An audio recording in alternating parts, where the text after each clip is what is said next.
आपल्या भारतीय संस्कृतीमध्ये आजचा दिवस हा आषाढी एकादशी म्हणून मोठ्या उत्साहामध्ये महाराष्ट्रामध्ये साजरा केला जातो। तो दिवस आपल्या विद्यालयामध्ये सुद्धा आपण साजरा करीत आहोत।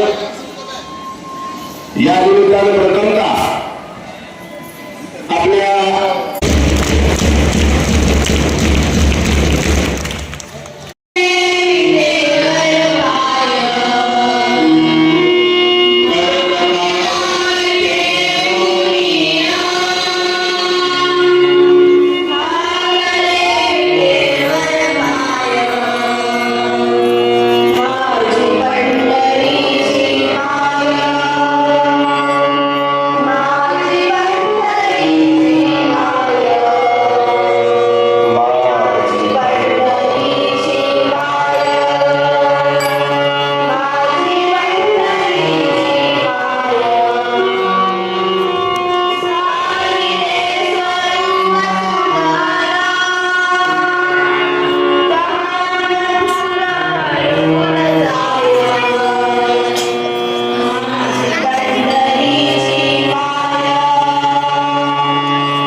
कीर्तन भजन करत मोठ्या भक्तिमय वातावरणात या सर्व दिंड्यांचा प्रवास पंढरपूरकडे निघतो।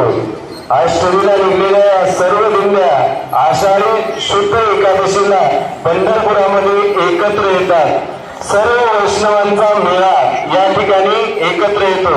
पण असं म्हणलेले ज्ञानेश्वरांनी, जयाचा द्वारे सोनियांचा पिंपळा अंगी ऐसे बोलले ना बोलू करतील काय नवे महाराज परिपाय अंगी तुझे शुद्ध जयाने गाठली संतांची या गवाली मिळविली नांदी वैष्णवांची मांदिवारी आज पंढरपूर येथे एकत्र जमलेली आहे।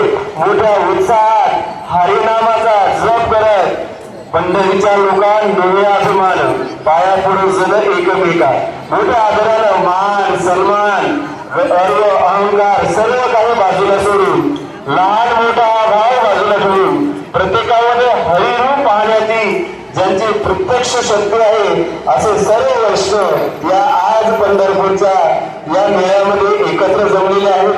तिथे भक्तीचा गजर करून आज मोठं कीर्तन भजन आनंद उत्सव सोहळा या सुखासाठी म्हणलेले की देव सुद्धा काय करतो पृथ्वीवर जन्म घेण्याची अभिलाषा ठेवतो असं संतांनी वर्णन केलेलं आहे। म्हणून म्हणलेले सर्वोच्च सुखाचा मिळाला या पंढरपूरला आज एक वारकरी प्रत्यक्ष आपल्या डोळ्यानं पाहतात आणि हाच आनंदाचा काला घेऊन उद्या प्रत्येक आपल्या गावोगावी परततात। हे चैतन्य आणि भक्तीचं सदाचाराचं वातावरण आणि हा निरोप घेऊन पंढरपूरून प्रत्येक वारकरी आपल्या गावाकडे येतात आणि मोठ्या आनंदाने गजर करत ते आपल्या गावी निरोप घेतात.